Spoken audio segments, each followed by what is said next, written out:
Good morning and welcome to Interfaith Scholar Weekend 2022. It is an amazing evening that we celebrated last night with our opening presentation. And now we will be having a second follow-up to that again this afternoon at 1, another one. And finally on Sunday, a third presentation around the topic of this Interfaith Scholar 2022, Sabbath economics, ancient wisdom for a modern crisis. I'd like to thank those that were here last night, but also invite everyone who is here at the moment.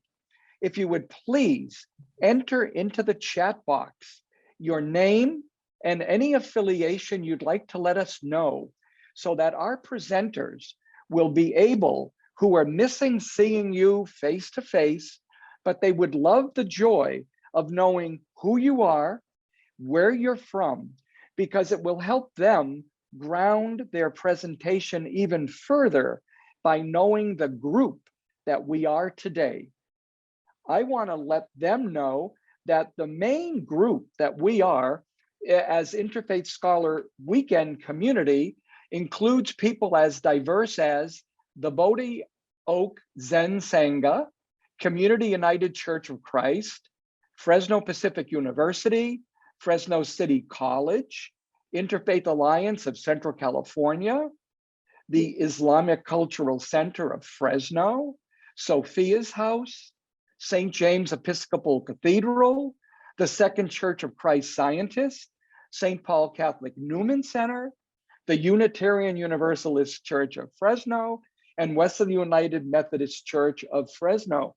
All of these communities are together with us today in welcoming all of you to the second presentation, which is on Mana versus Mammon. Are we building capital or community? We will be hearing from Ched Myers and Dr. Elaine Enns, and we are so glad that you are here letting us know of your own interest. Please, if there are questions, that anything that the professors raise for us becomes a question for you, put that also please in the Q&A or the chat box so that later Mark Baker, a professor at Fresno Pacific Biblical Seminary, will also be able to filter those questions to our presenters. So on that note, knowing that I should say that I am Jim Grant, the chair of the famous 25th anniversary year of Interfaith Scholar Weekend, it is my joy to now bring on to our panel Reverend Ana Maria Lopez Tenbears, who will do, as she did last night, but a little differently, I suppose, a blessing and an invitation for us to become comfortable on the land that is not ours, and shall remind us on whose land we are standing as we do this workshop with you from Fresno, California. Thank you, Reverend Ana Maria Lopez Tenbears. Jim, my brother, thank you so much. It is a deep honor to be here. I just want to say hello to everybody out there and thank you to Elaine and Ched and, of course, everyone behind the scenes. Thank you, thank you, thank you. Why do we do the land recognition? Fresno State has on their website why we recognize the land, and this has been sanctioned by the local tribal chairs. So I would just like to read very quickly. To recognize the land is an expression of gratitude and appreciation to those whose territory you reside on, and a way of honoring the native people who have been living and working on the land from time immemorial. It is important to understand the long-standing history that has brought you to reside on this land and to seek to understand your place within that history. Land acknowledgement do not exist in a past tense or historical context. Colonialism is a current ongoing process, and we need to build our mindfulness of our present participation. It is also worth noting that acknowledging the land is our native protocol. Thank you. As we honor the local tribes of the Okat and the Mono, as well as the many that reside here, we honor all two-legged, all four-legged, all winged brothers and sisters, the brothers and sisters of the water, the creepy-crawly and the slithery kind, the tall-standing, the sequoias that speak to us daily, and offer the sacred history of this land. From the songs that have been sung as we walk this earth mother, Pachamamita, Pachamamita, Pachamamita, we call this sacred circle forward. As the ancient ones of the east, we call for sacred circle. Ancient ones of the south, we call for sacred circle. Ancient ones of the west, we call for sacred circle. Grandmothers of the north, we call for sacred circle. As we move to the center, we are that rainbow bridge. As above, so below, so within. We walk this earth mother in knowing, in deep gratitude, all the steps that have walked before us from 7 generations back. That we hold strong these close weaving ties of all tribal people in the next 7 generations. We have this knowing that we are connected as community, as one tribe. We move forward to recognize our local tribes and those of our tribal affiliation within our hearts. We say, Aho mitaki yo yasen. Blessings to all your people and all your relations. Aho. Thank you, everybody.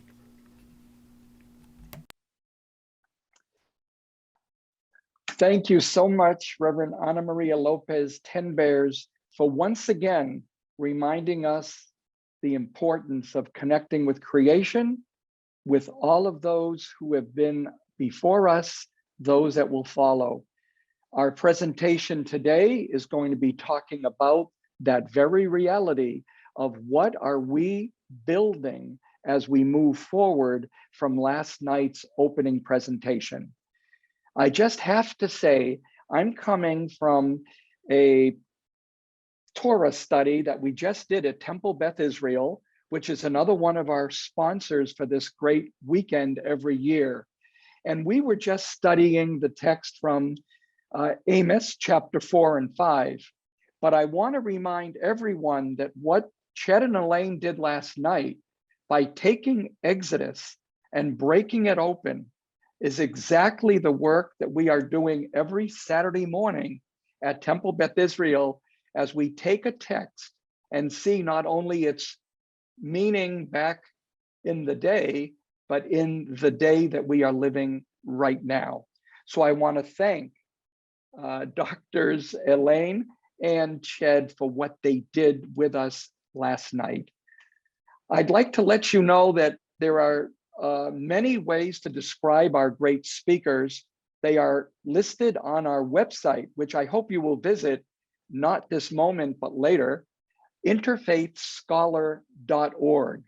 We have tremendously long and developed bios for both of them, listing many of their writings and books.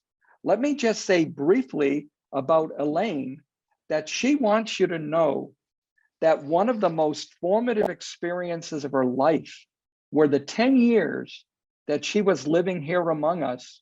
She was working at the Victim Offender Reconciliation Program and attending the Mennonite Biblical Seminary right here at Fresno Pacific, and teaching with the Center for Peacemaking and Conflict Studies at our own great Fresno Pacific University, which is another major funder for this event every single year. We want to thank Dr. Enns for all that she has done as an individual, and then we're going to mention all the things she has done with her partner, Ched Myers. Ched, I'd like to just say a little bit of his personal reflection about himself. So I'm quoting Ched as I say this. Over the decades, Chet has sought to respond to the discipleship call in a variety of ways: as an activist, a writer, a community builder, and a popular educator. He is convinced that the first world church can only be renewed by rediscovering the witness of God's dream of the peaceable kingdom and justice for all. Historically, in the United States, we people of faith have been on the forefront of struggle for social change. And our generation, for example, has included movements like civil rights, labor solidarity, immigration and refugee rights, and disarmament. But today, more than ever, we need to animate a new generation of ecumenical leadership and interfaith collaboration committed both to the gospel and to social change. So, in the metaphor of Jesus himself, we must be willing to address the mountain of injustice. On that note, I want to say that this is only the second time that we have had a pair of professors with us. The only other time was back in 2008, when we had three scholars address us on the end of time, apocalyptic visions in Judaism, Christianity, and Islam. Thank you, you collaborators, you who are committed through your wonderful ministry at the Bartimaeus Collaborative Ministries to bring us not only your individual gifts, but your collective energies and the synergy that you bring to our table. Thank you, Chet and Elaine. The rest of the morning is yours. Thank you so much. Thank you, Jim. Thank you for that warm welcome. And I so appreciated all of you that named yourself in the chat. Gives us a sense of who is with us. Lots of old friends there, and so many folks also that we don't know. So grateful for all of you joining us this morning. And I particularly want to call out Ron and Roxanne Clausen. They were the first people in Fresno to guide me on restorative justice work. And I'm so grateful for their mentorship and delighted that you are with us today. So thanks for joining us. Thank you also, Reverend Anna Maria, for that beautiful beginning for us to start this morning.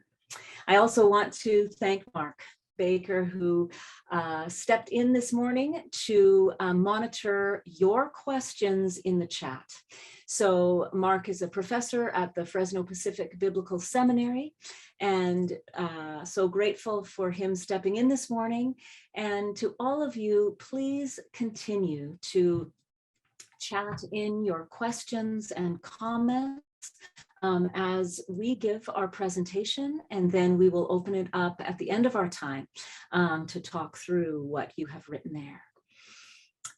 So for this session, we want to take a couple of deeper dives into the theme of Sabbath economics, which we introduced last night.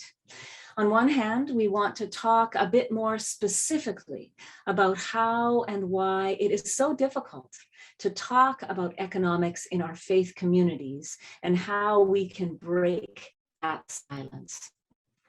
And on the other hand, we want to look at a few of the biblical footprints of the Sabbath economic visions in both testaments. So we are going to jump right in.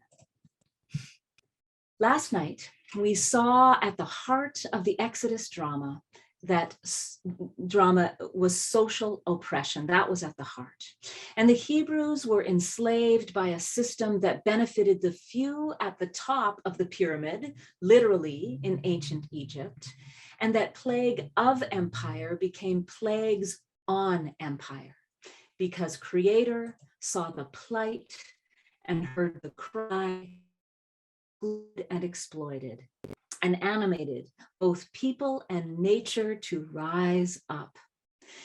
Intolerable inequality drove the ancient Hebrews to defect from the culture of constriction, to try to recover their covenantal relationship with each other, Creator, and the land. The constructive part of the Exodus narrative we saw is the 3 lessons of manna, which reminded them that inequality was always the seed of destruction, and that only practices of Sabbath redistribution and self-limitation would prove sustainable in the long run. Those primal lessons remain true today in a world of inequalities that is again groaning under plagues of and on empire. There is an alternative account of the story of the manna in the wilderness, which we find in Numbers 11, and it is more of a warning tale. In this version, the people begin compulsively over-consuming the divine gift of manna and quail, and begin to die of a plague related directly to their inability to self-limit. This trauma inspires a place name. So often is the case in traditional storytelling. Kibroth Hatava, which means the graves of greed. This underscores a harsh lesson. Those who suffered from not enough as slaves in Egypt are just as capable of taking too much if given the opportunity.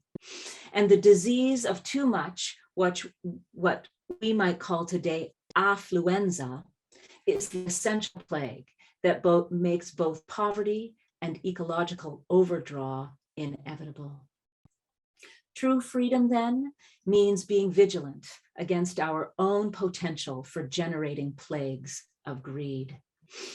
This old wise tale speaks to our condition in the US in the 21st century. From our beginnings as a nation, European settlers imagined they were on an errand into the wilderness, as the Puritans called it, alluding to the Exodus Freedom March.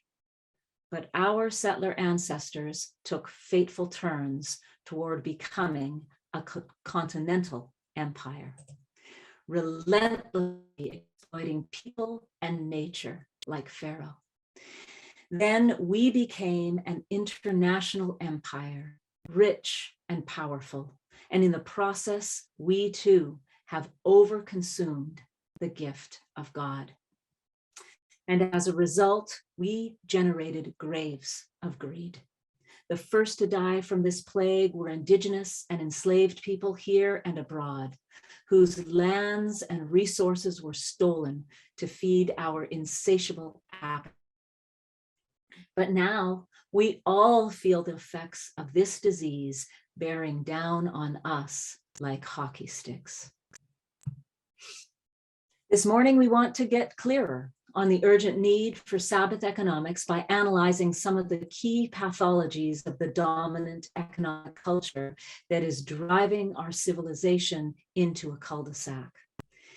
Let's free our minds for a moment to be iconoclasts and question some of the orthodoxies that are strangling us.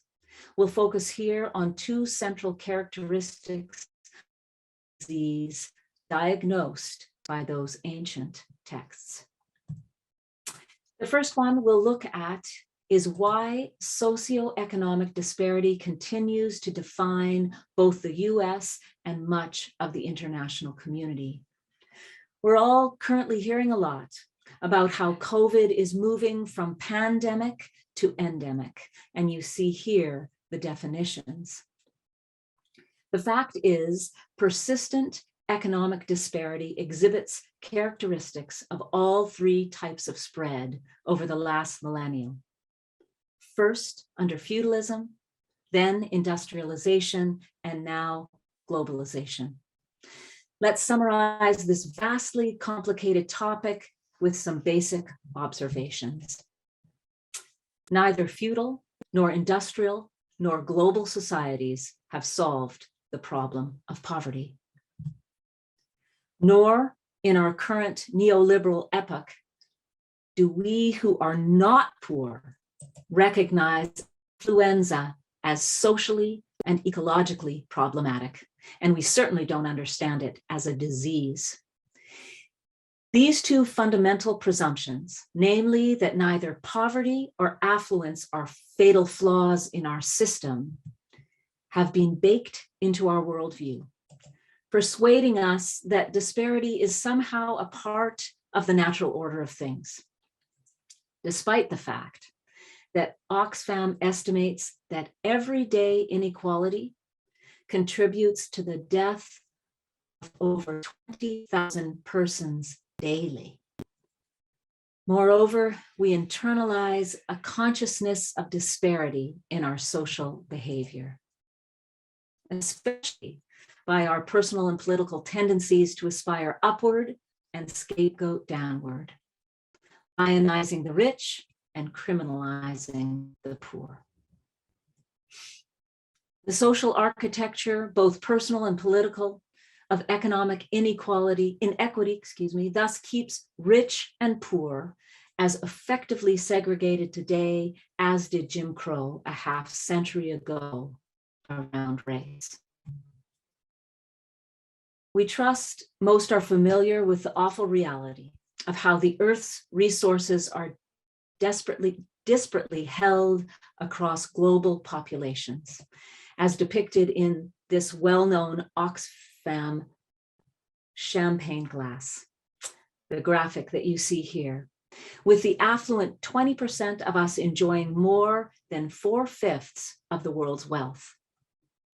Not to mention the top 1% controlling more than half the world's wealth. By any moral measure, this is an unjust and unsustainable system of economic apartheid. But now there is a correlated graph that depicts a similar spread of responsibility for carbon emissions. This champagne glass shows that the most affluent 10% of the world's population, and that would be all of us gathered today, generate half of global emissions. Conversely, the poorest half, only 10%. From an environmental perspective, then, poverty isn't the problem, affluence is. It's not that we're unaware of such facts. It's that we have resigned ourselves to them or live in denial of them. But the more we ignore these realities globally, the more they stalk us here at home. As our friends at United for a Fair Economy document exhaustively, we really recommend their work. Wealth inequality is intensifying in the US.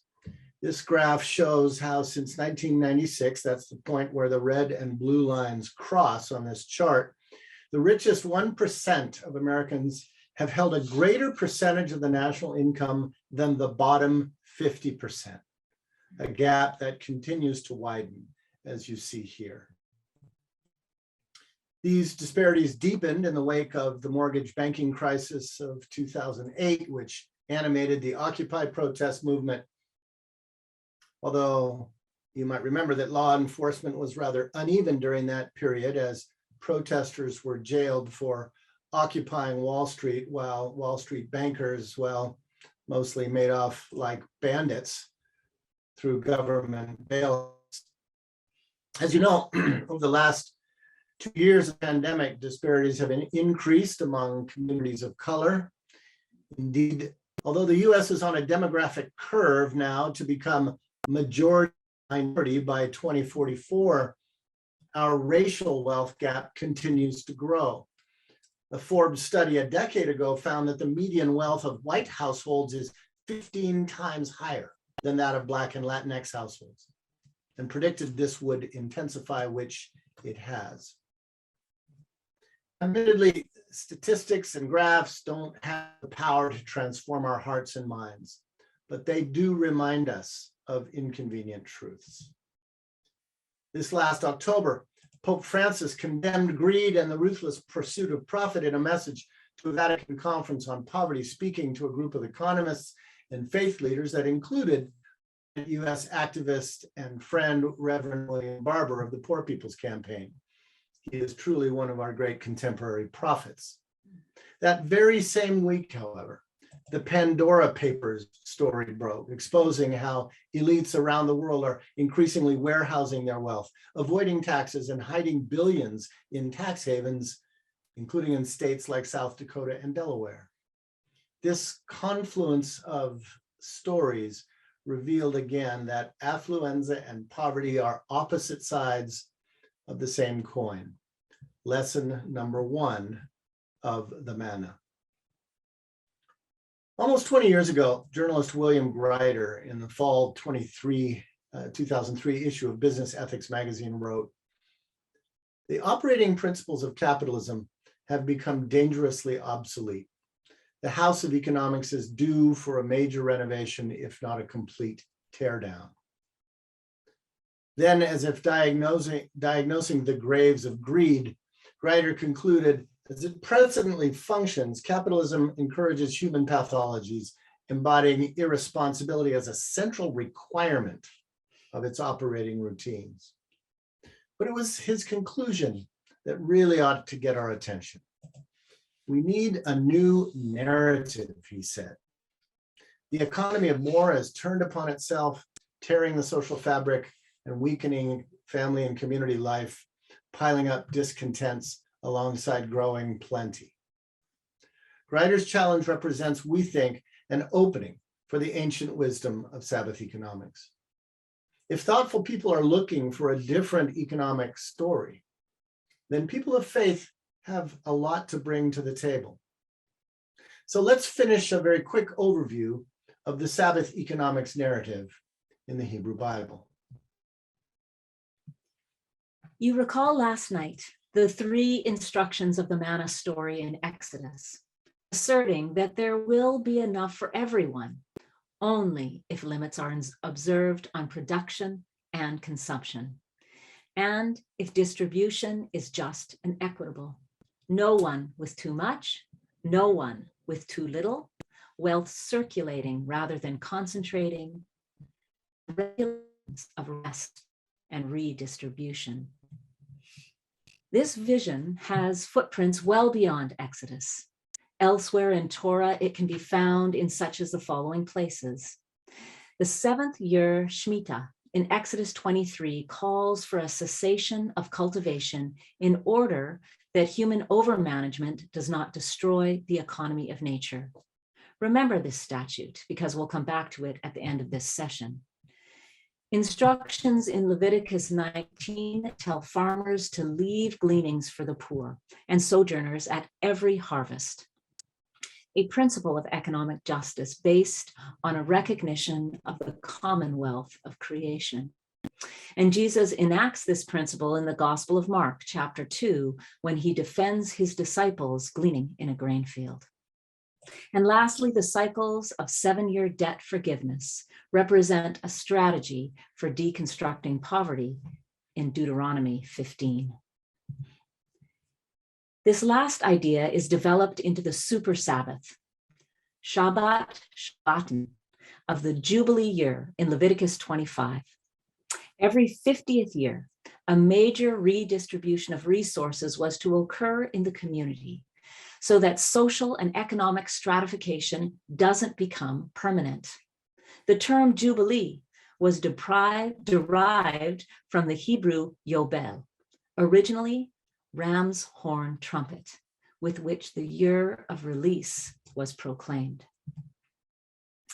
So let's briefly review the three basic components in this Jubilee program, which address what in modern economic terms we call land, labor, and capital. We still deal with these spheres every single day, showing the relevance of this ancient vision. Debt release was to prevent structural indebtedness by forbidding use. Then, as now, indebtedness was the portal to poverty, and Jubilee tried to mitigate this. We'll discuss debt and how all three Abrahamic faiths censor usury in our next session. Note here that Torah's rationale for these edicts is grounded neither in social idealism or pragmatism, but in the character of God who liberates the enslaved.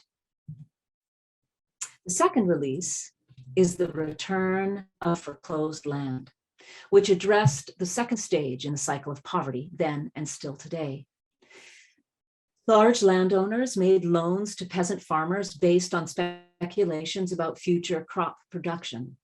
But with high interest rates and vulnerability to lean years and famine, peasants unable to make their payments faced foreclosure on their ancestral lands. Once in control of the land, the new owner could continue to profit by hiring the former peasant owners as tenants' labor.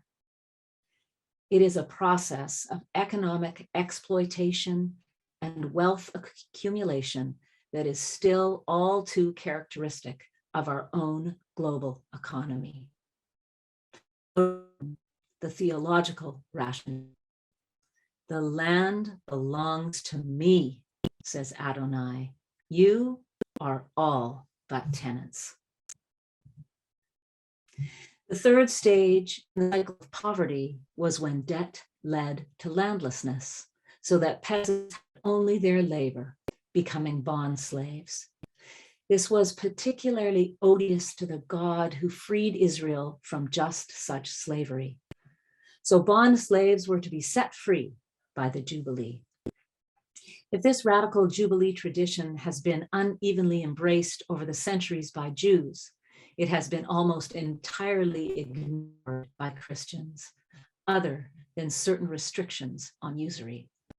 It was instead enslaved African Americans in the 19th century who kept the vision of Jubilee alive when their white masters had thoroughly suppressed this strand of scripture. And this is why these last 3 slides were illustrated by images from this era. We noted last night how many Black churches in the US still keep the watch night vigil instituted in the Exodus, remembering their own American story of emancipation. So we are all indebted to the Black church for preserving the vision of Jubilee. And whenever people keep this story alive, as the Jubilee singers of the late 19th century did, there is hope that God's vision of Sabbath economics will not be forgotten. God's dream of justice continues to haunt our American political unconscious. After all, inscribed on the famous Liberty Bell in Philadelphia is the Jubilee Proclamation from Leviticus 25. No wonder that bell is cracked, especially these days. But Sabbath economics wasn't supposed to be practiced only every 7th day or 7th year or once every 2 generations.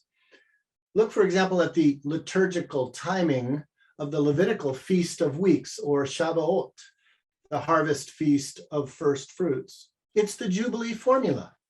7 times 7 equals 50. The annual feast of Shavuot reminded Israel that the ethic of redistribution and liberation applied at every harvest. And we find Sabbath economics in the Haftarah of the prophets as well.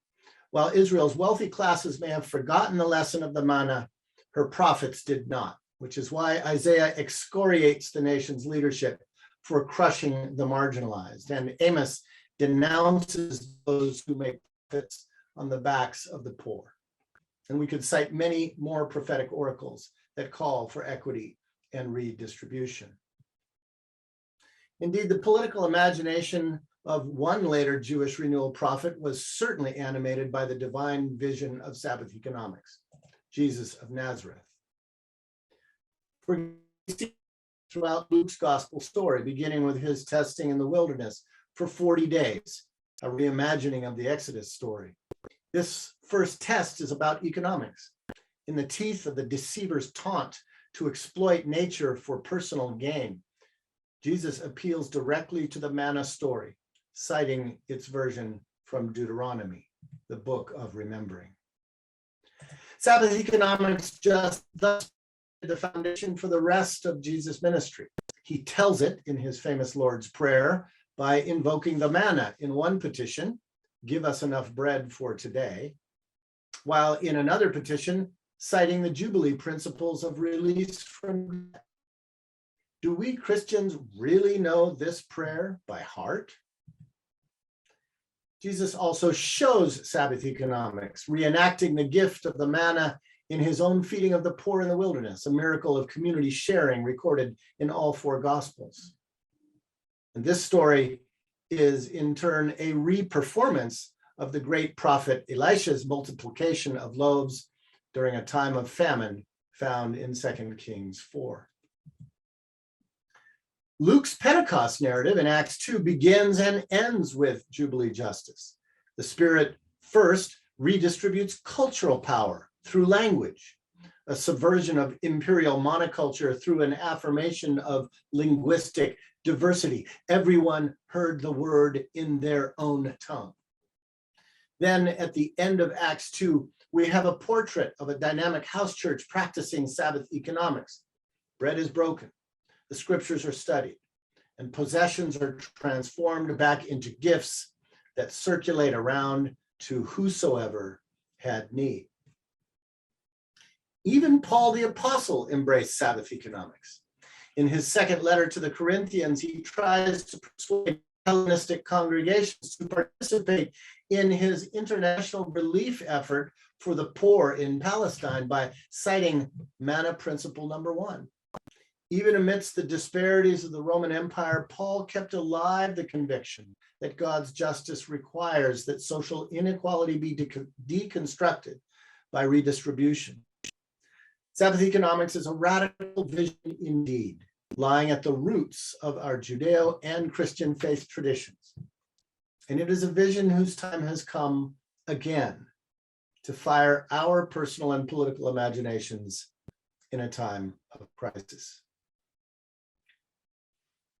We're about halfway through, so we invite you to again take a very brief, a 2-minute chair yoga stretch break. But really, don't just watch us stretch. Ooh, it's good for our bodies. We're doing a lot of sitting and zooming, aren't we? So let's just do a moment of stretch. We'll unmute for a second and just do what your body needs.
All right, friends, let's settle back in.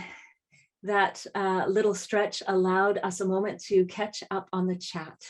And Dr. Kapoor, I wondered if that was you. I so remember speaking in your classes, and I am delighted that you have joined us this morning. Thank you for being here, and thank you for writing in the chat. So recall William Greider's critique 20 years ago in his reflections on how to open paths to a moral economy.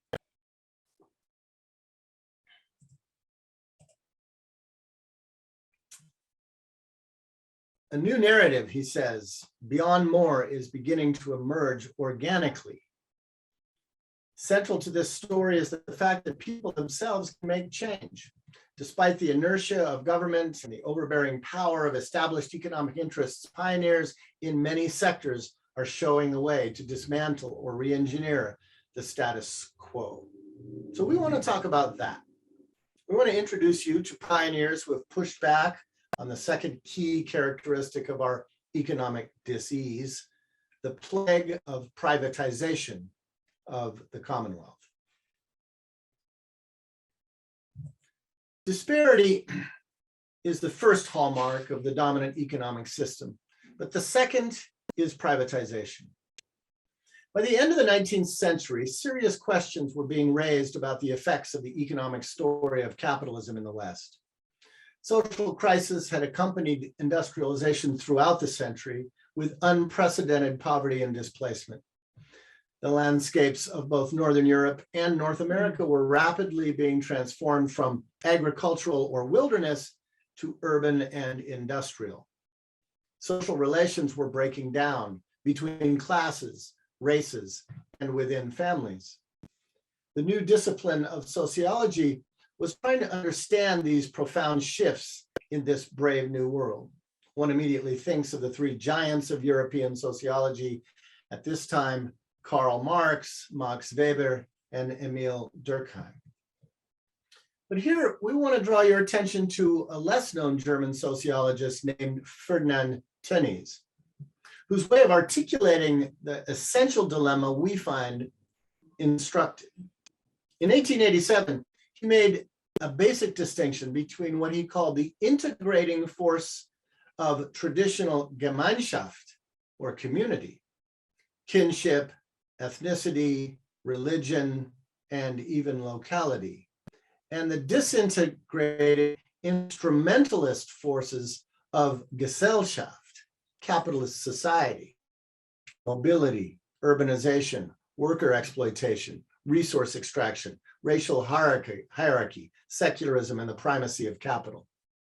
He defined that Gemeinschaft as everything that holds human relationships together despite all that is pulling them apart. Gesellschaft, in turn, represented everything that would pull human relationships apart despite all that holds them together.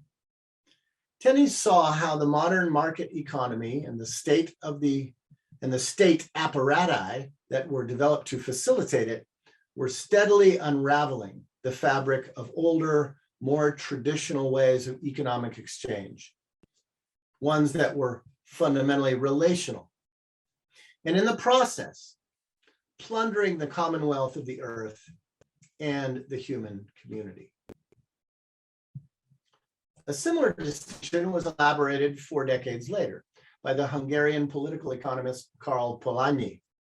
In his 1944 watershed work, The Great Transformation, The Political and Economic Origins of Our Time, Polanyi traced how market society has steadily displaced other redistributive and reciprocative social orders that characterized earlier human history.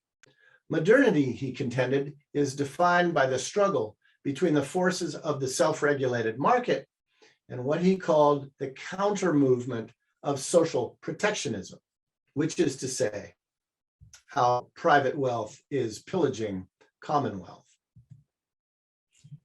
In a more contemporary and ecological vein is farmer-writer Wendell Berry's seminal essay, another 4 decades after Polanyi, entitled The Two Economies.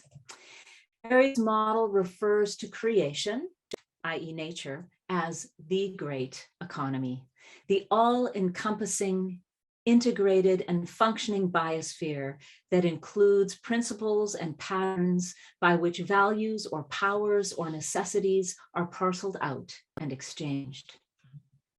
Human systems, on the other hand, are little economies that depend upon and operate within the great economy. The problem, Berry contends, is that our industrial order, with its proclivity for control and lack of limits, does not see itself as a little economy, it sees itself as the only economy. Barry continues, the industrial economy is based on invasion and pillage of the great economy. By using up such goods as topsoil, fossil fuel, and fossil water, we incur a debt to the future that we cannot repay. What we call use, the future will call theft. In contrast, the great economy demands responsibility and stewardship based upon a consciousness of our profound interdependence with each other and the natural order. And regarding disparity, Barry adds, the loser's losses finally afflict the winner in this system. So the ideal must be the maximum of well-being with the minimum of consumption, which both defines and requires neighborly love. But the thinker who really takes the cake, really, is this session's prophetic woman, Hazel Henderson. An ecological and feminist economist, Henderson summarizes the points that Tennies, Polanyi, and Barry are making, but more succinctly, and she does it while baking a cake.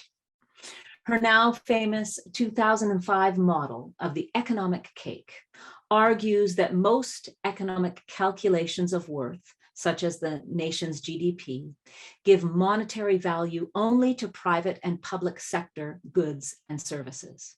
They ignore what she calls the love economy, similar to what Tennies calls Gemeinschaft, which is all of the non-monetized expressions of household and neighborhood mutual aid and cooperation, which the market economy takes for granted, but ignores. Yet imagine trying to sustain a workforce without family and local community. Henderson also recognizes that this social cooperative economy is in turn itself predicated upon Mother Nature, which of course is Barry's great economy. But orthodox economics imputes no intrinsic value to these two foundational layers of the cake, content instead to skim off the icing of private profit. Henderson captures why our dominant economic story is fatally flawed. It ignores the two foundational layers of the cake. Ecofeminist Barbara Brandt, in her Whole Life Economics, Revaluing Daily Life, builds on Henderson's work by describing how the modern economic paradigm is failing us as society relinquishes more and more control to big business, and people are increasingly addicted to money, jobs, and profit. Drawing from the liturgy of psychology and sociology, Brandt outlines ways in which current economic structures ignore and undervalue activities that improve the quality of life. A focus of this book is the traditional role of women as caregivers, which Brandt believes society has trivialized. Example, maintaining the home and the family, and thereby relegating them to no or low wage status. She argues the unpaid, invisible economy of traditionally women's work is necessary to meet people's emotional, psychological, and physical needs. Let us offer a personal example of what Henderson and Brandt call the love economy. 20 years ago, we had an incredible experience with this love economy. Our dear friend and mentor, LaDawn Sheets, was diagnosed with terminal cancer and given less than 2 months to live. Ched and I and friends from the Guadalupe Catholic Worker immediately set up hospice in their home. We put out a call, and the love economy showed up. A carpenter came to build LaDawn a room, a body worker to bring relief, a seamstress to make a quilt and a sling, a coffin builder. Many brought meals cooked and cleaned, and over 100 people came from all over North America to Santa Maria, California, to take part in this community hospice. When the dawn passed, the men went out to dig the grave, while we women washed and anointed his body. And amidst it all, we had a keen sense that we were only practicing the art of dying as a community, something that people knew how to do before it was taken over by the mortuary industrial complex. So what experiences have you had with the love economy? And please list these in the chat. How have you participated in mutual aid, such as providing an interest-free loan to family or friends, babysitting for free, setting up meal trains for families grieving the loss of a loved one, sharing the harvest from your garden? Please, let's see ways that we have all participated in the love economy.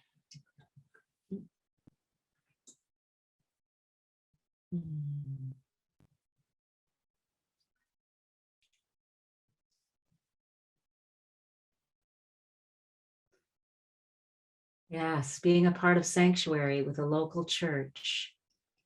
Free ESL classes from your faith community. Thank you. Yes, distributing food.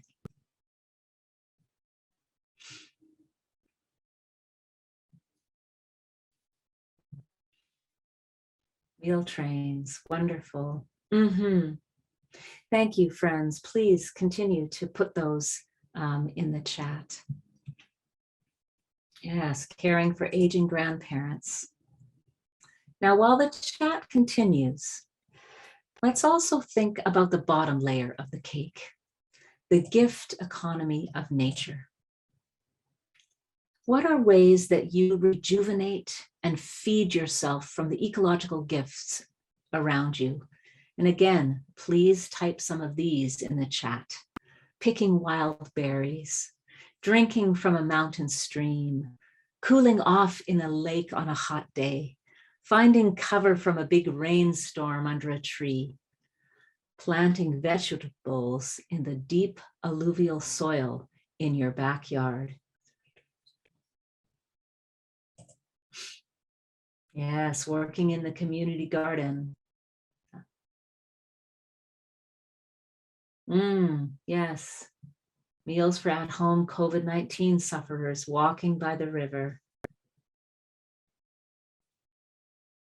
Bob Foxworthy from Greensboro, welcome here.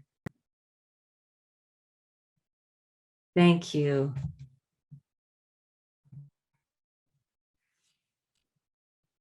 To make the complicated topic of economics simple enough to grasp, then we can reasonably assert that to work for future economic sustainability and justice, we must revalue the economy, which means turning the whole cake upside down, so that the goal of all economic activity is to strengthen social relations and ecological integrity. And turning things around is the biblical meaning of repentance. This is what the ancient Sabbath economics vision is talking about. But of course, it's not a simple task, neither personally nor politically. So we'll finish this session by considering one more scriptural story. Now, reading the Bible with economics in mind is neither common nor encouraged in our congregations. To paraphrase Jesuit John Hoey's lament, we read scripture as if we didn't handle money and spend our money as if we know nothing of scripture. We're trying to model a different approach because these old tales are all about economics. This time, we'll look at the storytelling of Jesus. Now, you all know that Jesus spoke in parables, as did the Hebrew prophets before him. But most congregations relentlessly spiritualize this form of grassroots pedagogy, typically preaching from them as, see if you've heard this one before, earthly stories with heavenly meanings. So tales about landless peasants and rich landowners, or lords and slaves, or lepers and lawyers, are lifted out of their social and historical context and reshaped into theological allegories or moralistic fables that are bereft of any political or economic edge or consequence. This functions to thoroughly domesticate the parable under our status quo. Stories that were meant to challenge our preconceptions about the world are instead deployed by us to legitimate them. So we effectively disarm one of the Bible's most powerful rhetorical weapons, whose purpose is to rescue us from our domestication under that status quo. But what if parables were actually earthy stories with heavy meanings, as my teacher Bill Herzog argued in his wonderful book, now a quarter century old, about Jesus as a pedagogue of the oppressed? Jesus' storytelling narrated recognizable scenarios in plain language that anyone, including illiterate peasants, could understand. Farming, shepherding, being in debt, doing hard labor, being excluded from banquets and from the houses of the rich. These vignettes would draw the listener in by their familiarity, only to throw a surprise twist in order to challenge our assumptions about what was proprietary and what was possible. As a pedagogue, Jesus, like his predecessors Isaiah and Jeremiah, was on a mission to get us to see the world differently. Do you have eyes and yet fail to see? He repeatedly asks his disciples. Jesus practiced the art of double vision, to unmask the illusions his audience had about the status quo and their place in it, in order to open their hearts and minds to the alternative he called the reign of God. We might call this today deconstructing and reconstructing consciousness.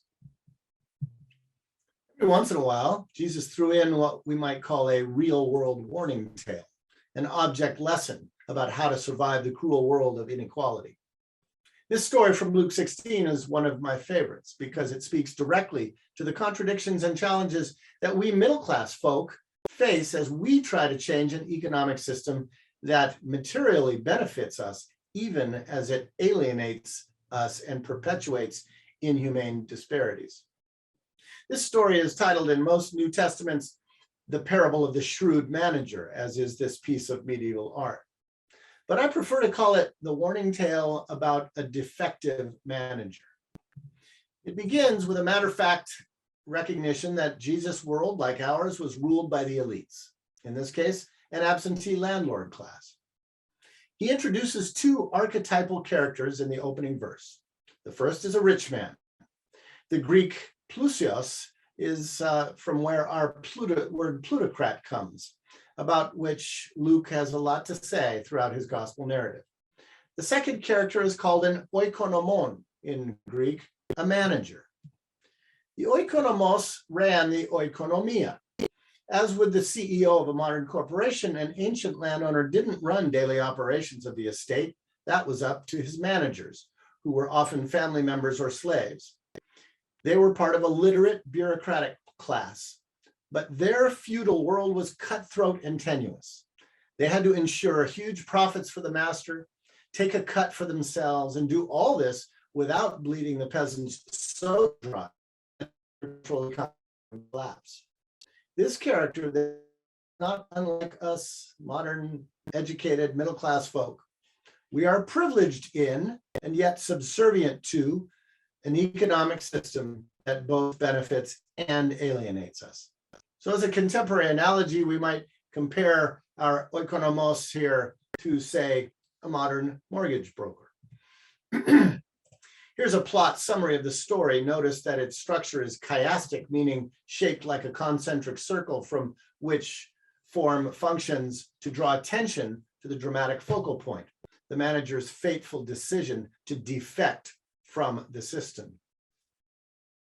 This is sometimes referred to in congregations as the parable of the dishonest steward, which already biases our reading by employing the interpretive lens of moralistic capitalism, which takes the side of the boss in the story and vilifies the worker.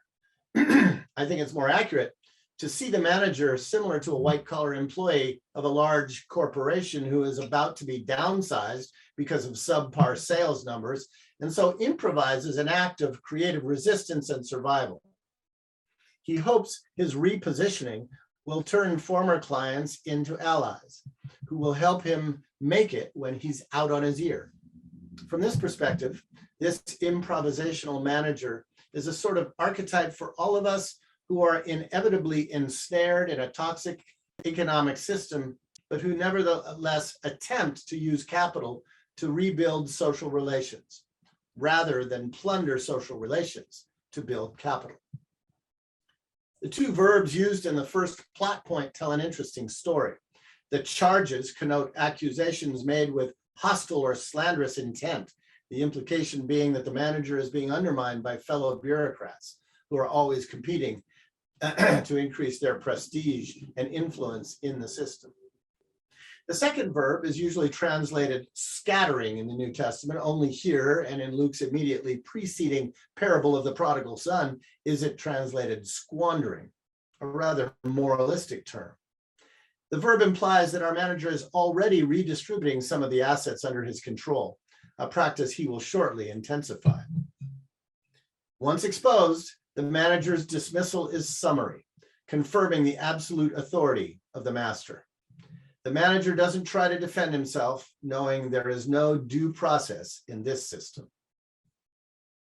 The next scene, therefore, switches to the manager's poignant internal dialogue, in which he focuses on the stark alternatives facing him, knowing he won't ever work in this town again. This soft-handed bureaucrat realizes he's not physically able to work as a day laborer, whereas seeking alms would obliterate what remains of his social status. His options are what Herzog refers to as death by digging or death by begging. The story now turns on the unemployed manager's conclusion. Though his action plan is not yet revealed, the hoped for result is he's going to do whatever it takes to cross over from the economy of the master, Gesellschaft, to the economy of the community, Gemeinschaft, the relational network that survives just below the surface of the dominant extractive system. He decides to defect from his patron's world, in which the social relations of the many are cannibalized in service of accumulating wealth for the few. His alternative is to scatter that wealth in order to strengthen the older, still surviving, village-based ethos of solidarity and mutual aid, the key value of which is hospitality, so that they will receive me into their homes. Having been kicked out of the master's great household, this manager must now rely on humble village homes for survival, the love economy. Well, the rest of the story unfolds quickly, revealing his subversive initiative. He holds the fire sale on debt, a partial reenactment of Jubilee release. But he must do this quickly before word of his termination gets out. Tell me how much you owe, he says, implying that he doesn't have their paper accounts with them. Herzog estimates that the amount he writes off here is roughly the master's profit margin. Note that there are only two examples narrated here, as opposed to the more traditional parabolic rule of three, like a good joke. First guy walks into a bar, second guy walks into a bar, third guy, boom. That's because this scene isn't the punchline. That comes in the next verse. The parabolic twist is that the master, who of course inevitably finds out about the ruse, unaccountably commends his rebellious manager. Just as in Luke's later parable of the pounds, this plutocrat concedes that his system is indeed corrupt by acknowledging candidly that the one he just fired is the manager of injustice. But he gives him credit for being shrewd, that is, practicing self-interest. You see, the manager's actions have put the master in a bit of a bind. The Jefe has been outsmarted. The relieved clients would publicly praise the master for authorizing this debt amnesty, making him a local hero. To save face, the boss has to follow through on the write-off so as not to place the whole system in crisis. Of course, despite all these shenanigans, the landowner's world remains intact. The manager, on the other hand, is still out on his ear, his fate now in the hands of the villagers who benefited from his unilateral jubilee. At this point, Jesus abruptly ends the story and decodes it for his listeners. Yeah, the children of this age are shrewder, that's the master's term, than the children of light in dealing with their own generation. Jesus seems to be acknowledging that as long as this world persists, considerable tactical savvy will be required for children of light to survive, while also monkey wrenching it. In this case, the manager helps the debtor class in order to help himself. Hard-pressed peasants get a measure of relief, and he secures social relations so as to have a place to land. He hopes his jubilary gesture will help rebuild the very communal relations that the master routinely plunders. This tale of improvisation and class defection offers a partial glimpse of how to bend the master's rules for the common good, which brings us to the moral of the story. Jesus has spun a tale about the rapacious predatory world of ancient commodity managing, presided over by the children of this age. Luke chooses this moment in his story to introduce a unique term to his narrative in order to underline the crucial lesson. Make friends for yourselves, therefore, by means of the mammon of injustice, so that when it fails, the Greek verb eklipe is from where our word eclipse comes from. When it fails, you'll have an alternative. From Jesus' perspective, the question is not whether the mammon system will fail, only when, because it is unsustainable. Here we see that Jesus' exhortation resonates with the manager's hope at the center of the parable. And it's interesting that the refuge for those displaced by the mammon system is the hospitality of eternal tents. This underlies the older social system, alluding to Israel's wilderness life. That is, it reminds the listener of Sabbath economics. The true hero of this scenario is the still surviving traditional village to whom Jesus is gesturing just off stage. They may be poorer, but they're more generous, less savvy in the ways of capital, but more practiced in the ways of community.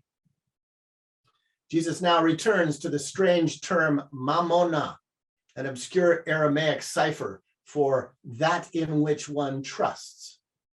He portrays the manager's predicament as a kind of a character test and offers a pun to illustrate the conundrum.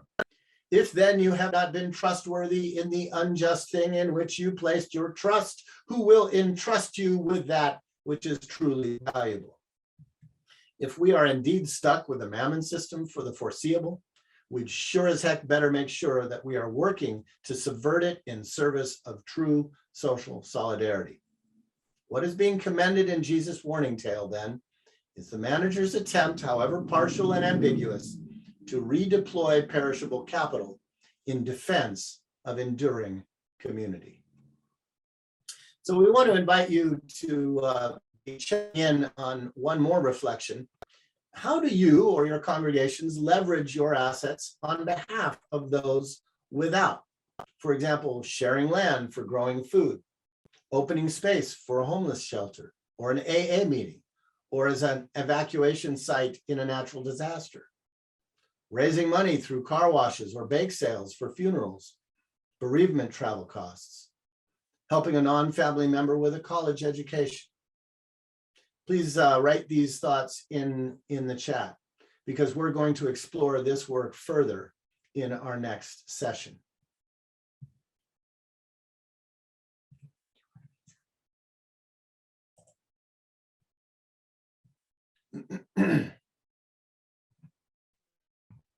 As those come in, we'll lament that, frankly, it's just all so complicated. We tell ourselves it's so hard to change our habits, and what difference will it really make? So we don't get confused about the imagined sovereignty of gray areas, or perhaps get lost in our anxieties. Jesus concludes his story with a clear and unequivocal declaration of the incompatibility of the two economies of community and capital. Each demands our attention and devotion, but only one has a human future. Mammon was Jesus' metaphor for the economic system that generates graves of greed. His rhetorical dualism is his way of politicizing the issue. He's urging disciples who are privileged to defect from the system from which we seem to be benefiting, but which is actually strangling us as well as those who are marginalized. Since this exhortation is typically ignored or shrugged off or hopelessly spiritualized in our North American congregations, let us look to two revered farmer theologians for help in restoring it right. Clarence Jordan of blessed memory started Koinonia Farms in rural Georgia at the height of the Cold War, building a place where black and white farmers farmed together despite Jim Crow hostility. This is where the now famous Habitat for Humanity movement was birthed. Clarence's commentary on our passage was typically short and to the point. It doesn't say you shouldn't serve God and mammon, he noted. It say you can't, which means we have to make a hard decision to defect in order to subvert capital to build community. And Wendell Berry, the great agrarian theologian of our time who we heard from earlier, paraphrases Jesus in this way. If we do not serve what coheres and endures, we serve what disintegrates and destroys.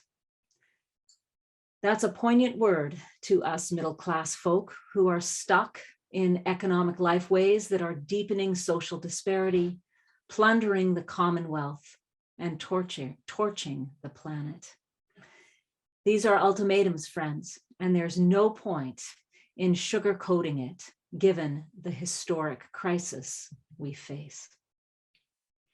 Jesus' extraordinary pronouncement concerning the incompatibility of God and mammon, incompatibility of God and mammon lies squarely at the center of Luke's overall narrative, like a fulcrum, a reminder that the archetypal struggle between Manna and mammon is a crucial plot strand that runs throughout the whole of Judeo-Christian scripture, however widely it has been ignored. In a fitting epilogue to this tale, Luke reports that the local authorities, who were, as he puts it, lovers of money, ridiculed Jesus. This portrait of official dismissal pretty much fits many modern affluent religious folk who quite honestly are rather contemptuous of Sabbath economics as at best misguided idealism, and at worst as socialism in sheep's clothing. How in the world did prominent Orange County evangelical pastor Rick Warren get so jaded about social justice? Of course, friends, family, and governments who are loyal to the economic status quo will accuse those of us seeking to live outside economics of being defective, just like the manager in Jesus' story. Exactly so. Defect is a double entendre, both a noun and a verb, but it's the verb we're focusing on. And our next session will explore the big and little ways we can all be defective, using whatever resources and access and improvisational intelligence we can muster to monkey wrench the machinery of capital in order to preserve and strengthen the soil of community. Our sevenfold Sabbath economics covenant regarding household economies will be our focalizer. Because there is truly no time like the present to ask the question, what can we do differently? Did you know that we are in the middle of the Shemitah year on the Jewish calendar, the 7th year Sabbath of release we heard about earlier this morning?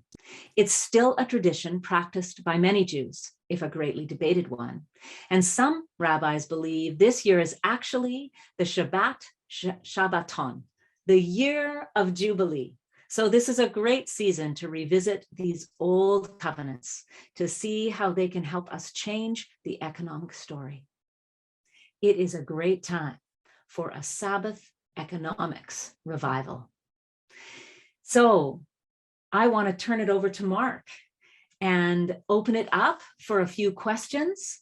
Then we will take a well-deserved break, have some lunch, and then come back at 1 p.m. Pacific time to explore what all this might mean practically. So Mark. Thank you. So I invite you to share your questions in the chat, for Chet and Elaine, and I will be passing them on to them, trying to sort through them. So the first question is from your dear friend Laura. Ask, can either or both of you expand on the theological anthropology undergirding or assumed by the cake capitalist economy versus the upside down cake Sabbath economy you're calling for? This all seems in part about what it means to be human and what flourishing means for all.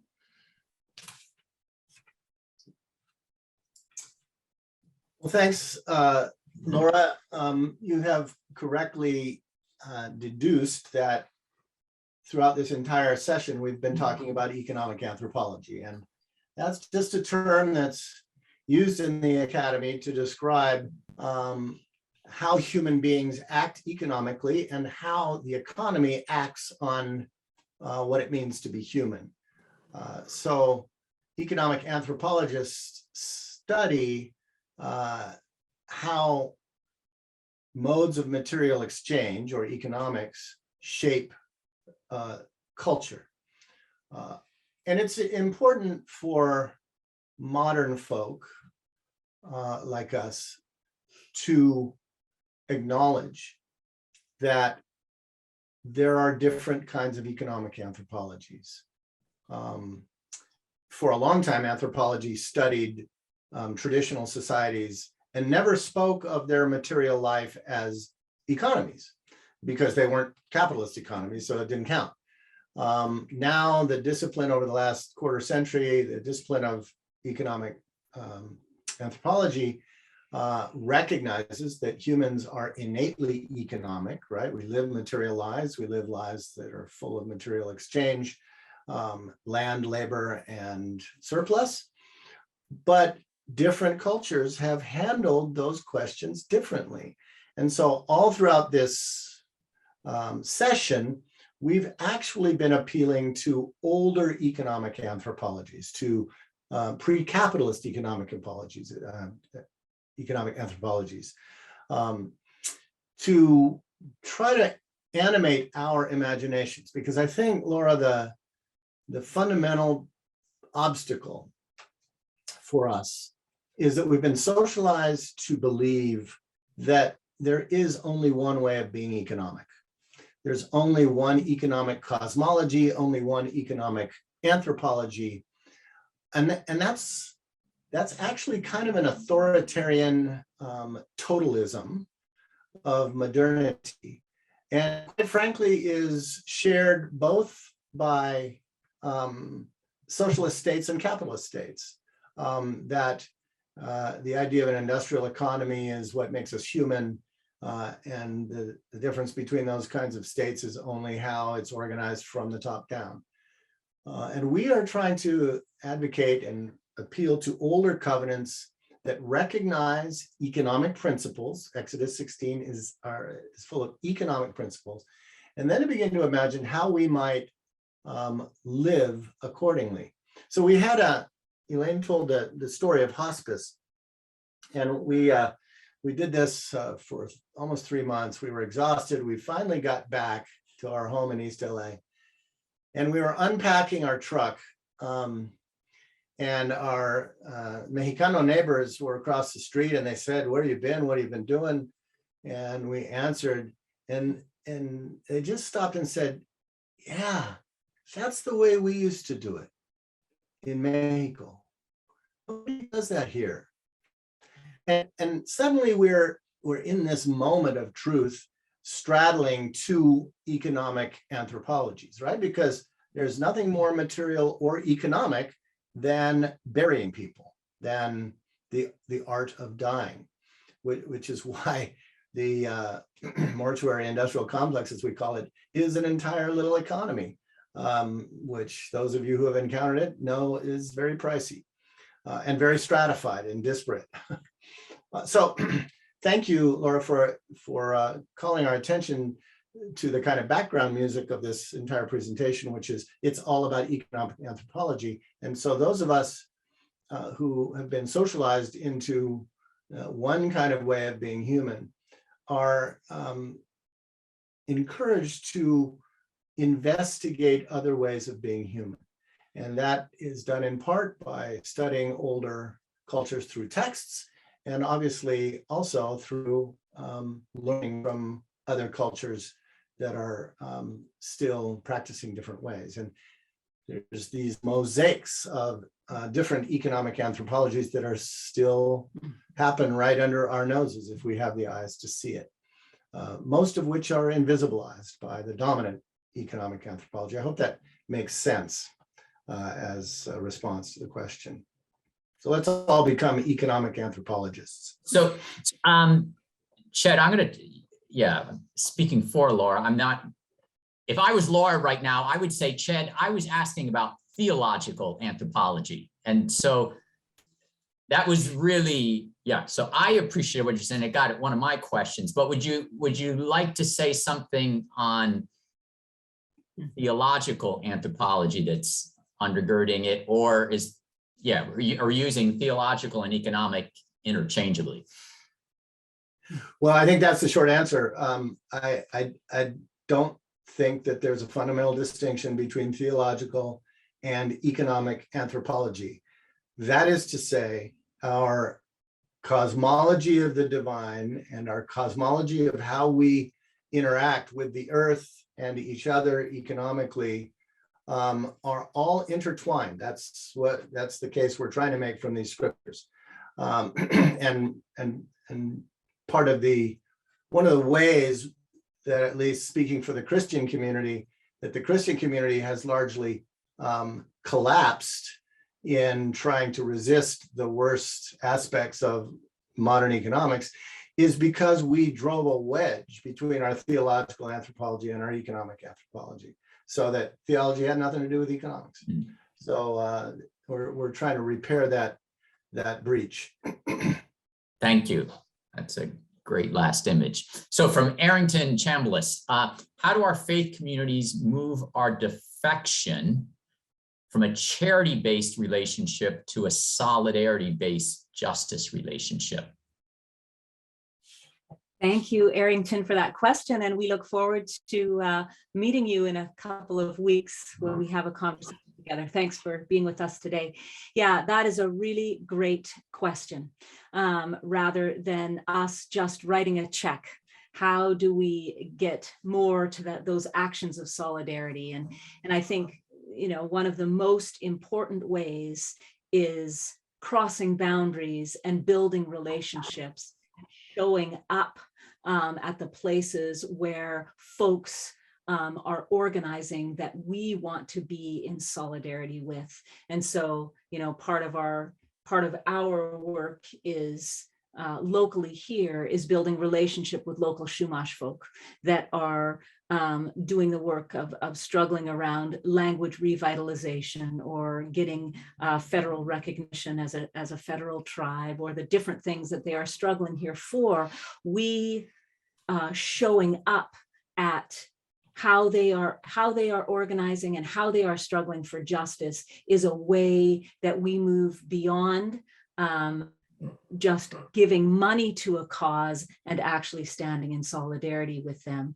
So to me, it actually comes out of a restorative justice principle. How are marginalized communities or oppressed communities naming their needs, their harms, and how are we standing in solidarity with them? And that means building enough relationship to understand exactly how they're naming them and how they are wanting support in struggling for justice and struggling to change the system. So in your communities, who are the people that you want to write checks to, or your congregation that you want to send money to? What are different ways that you can think about that relationship and go to those people, build relationship, and support what they're doing?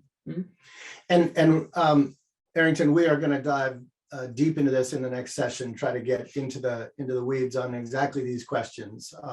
And let's all recognize that charity and justice lie on a spectrum, and both are important. The love economy embraces both, charity being the word for love. So writing checks is important, building relationships is better. And we're going to get into that as we go along. So we hope everybody will stick around for the next session, because that's where we get super practical. Thank you. And we have just a few minutes left. And yeah, this question maybe in one sense is the whole session, but I'd like to just bring together two things of you mentioning that quote from Rick Warren.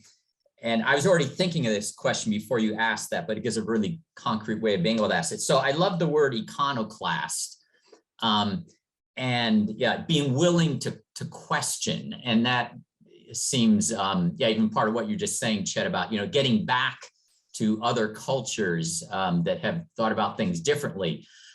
But it seems to me, it's a challenge to call people of faith to be concerned about the poor, to be concerned about injustices, but something that I feel like there's some traction on doing that, but it feels like a much harder challenge.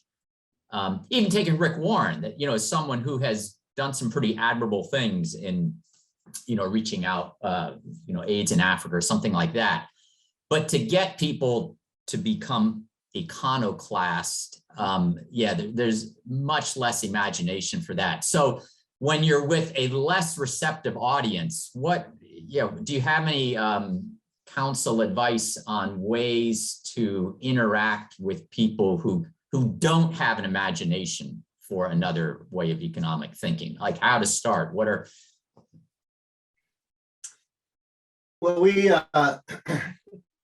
we do most of our work with Christian churches across the ecumenical spectrum, churches, institutions, denominations, and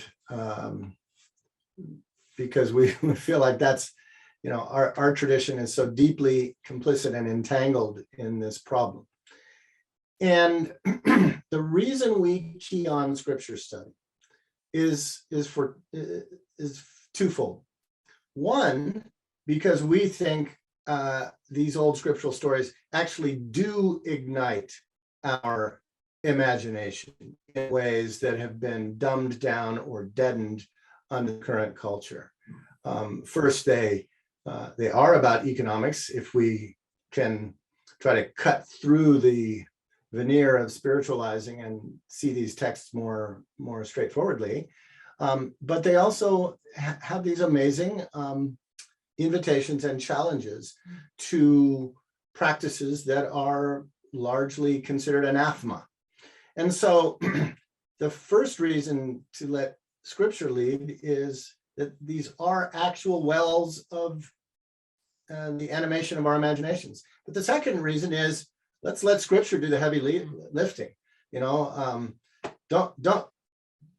Don't shoot me. We're only the piano players.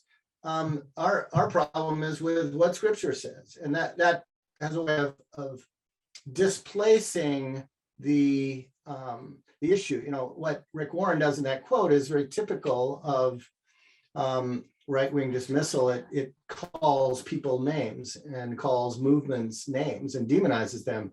But this way, we got to argue with scripture. And you know, the Jewish tradition is way better at the notion of scripture as something that helps get into an argument.